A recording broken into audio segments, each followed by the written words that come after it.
We've been listening to the other members of the congregation sharing their reflections about stewardship during the past month. And here we find ourselves scheduled for the last talk of the series on Consecration Sunday.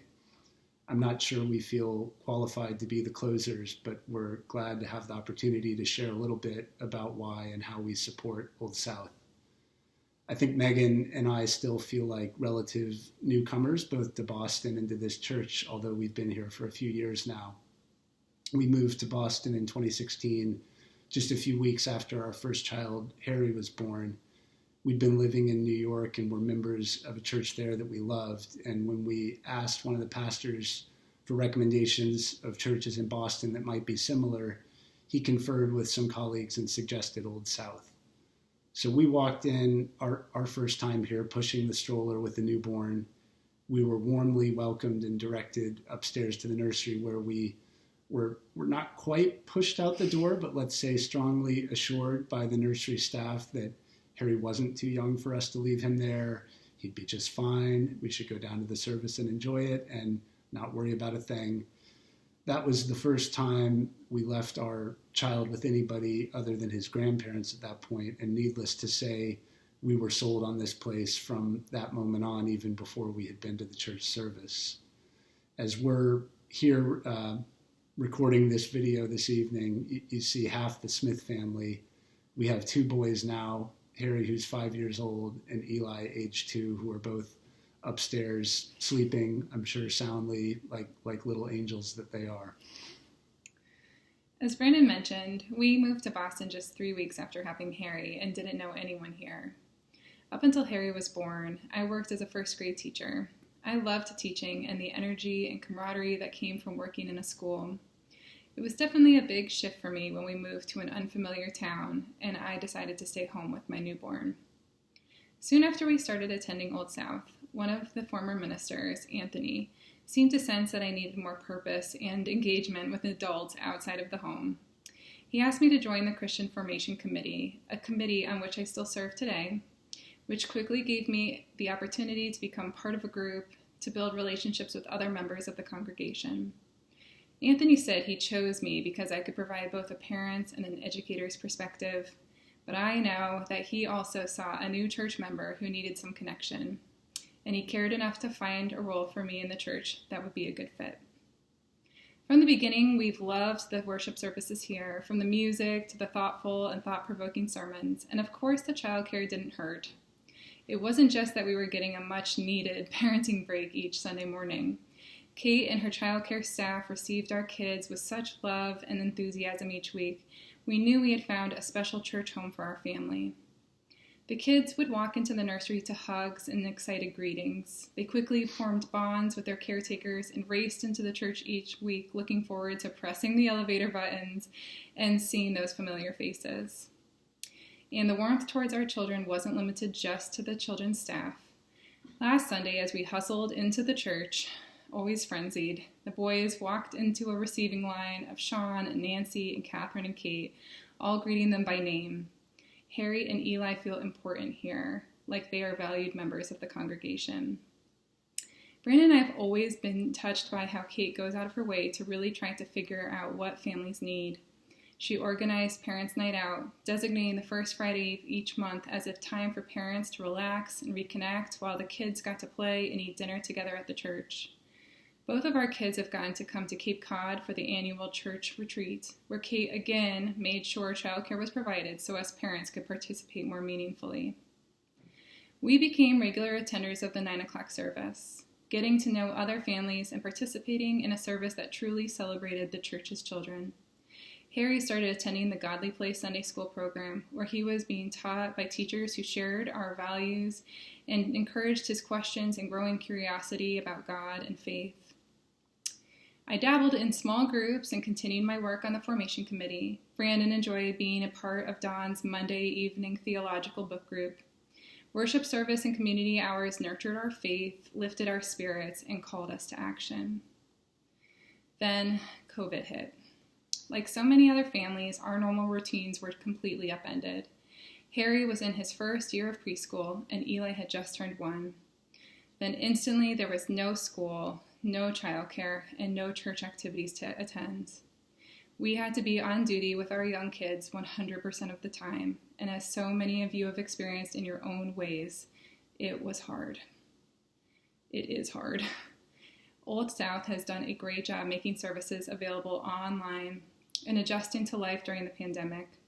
But for us at least, trying to get our kids in front of a screen on Sunday morning for a worship service or for children's group often felt like more of a battle than it was worth for any of us. When Harry's preschool announced in the summer of 2020 that it wouldn't be reopening the next year, we were devastated and at a loss about what to do. As an early childhood educator, I know just how important those preschool years are.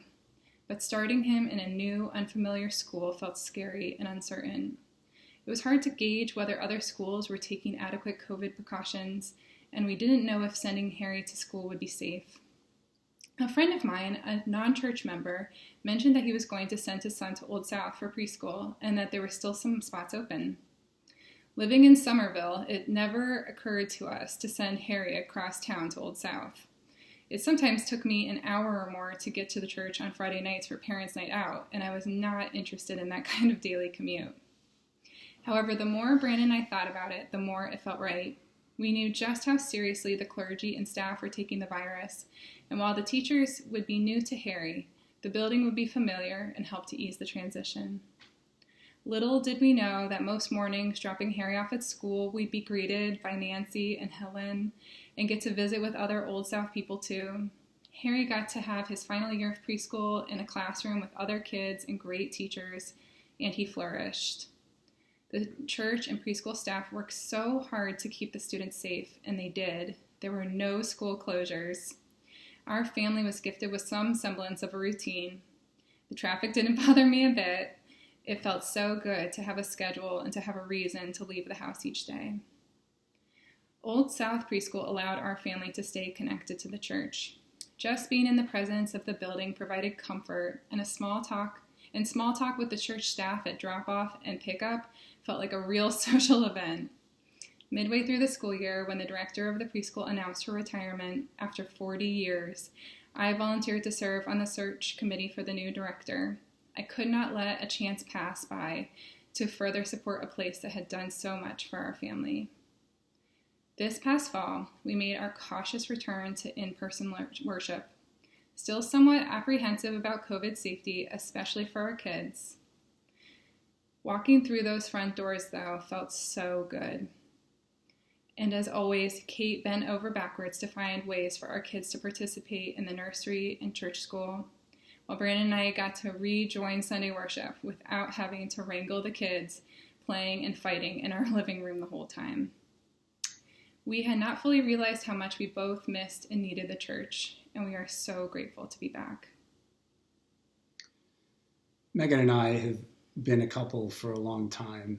We actually met at our church where we grew up in Ohio in the youth group, and we started dating when we were ages 15 and 16, which is pretty young even by Midwestern Ohio standards. So we've spent a lot of time together at church. And as we've moved and lived in a few different cities, we've visited quite a few different churches to find the ones that have been right for us. We've also, together, gone from being teens attending church with our parents to adults with jobs, and over time, more financial support that we can provide to the church in addition to our time and participation. Pledging to the church has been part of our lives as a couple for some time, but it feels even more important to do now as our family has grown and we all benefit from what a church community provides in ways that for us make giving to church a priority over the many other good and important organizations, causes, and other things to spend money on that are available as alternatives. And more than just supporting a church as opposed to the alternatives, we are glad to have found this church specifically and to be able to help support it. I mentioned at the beginning that Old South felt like the right place for us from the very first visit, and that has only deepened since we've spent more time here. You've heard us talk about the children and family ministries and the welcome welcoming and inclusive environment that so many of us have experienced. A last aspect that we have really enjoyed and that makes Old South special is its long history with the congregation, dating back 350 years, and a sense of ongoing connection to that history. I'm impressed every time I see the names of former pastors on the wall of the sanctuary dating back to the 1600s, or when I think about my kids having been baptized in the church where Benjamin Franklin was baptized, or when we get to be in the incredible church building and can listen to the choir and the organ in that physical space. So Old South is a pretty unique pairing of the traditional with an active and relevant Christian community and message for today. So another thing we've thought about as we consider our pledge here is that a lot of churches that are beautiful and old, like this one, are museums, or they're on their way to becoming museums when you consider the broader trends of declining church attendance and engagement that have been accelerated for a lot of churches with the pandemic. And we don't want to make the mistake of thinking that with such a distinguished history that this church is assured of going strong for another 100 or hundreds of years. It depends on members even like us who are here now. So as we thought about our pledge for this year, we feel a lot of gratitude for what this church has been for our whole family. We want to support the work Old South is doing and the Christian message it's sharing. And we want to help to do our part to make sure this church will be here for ourselves, our kids as they grow up, and anyone else who is fortunate enough to find their way here as we did. Thank you. Thank you.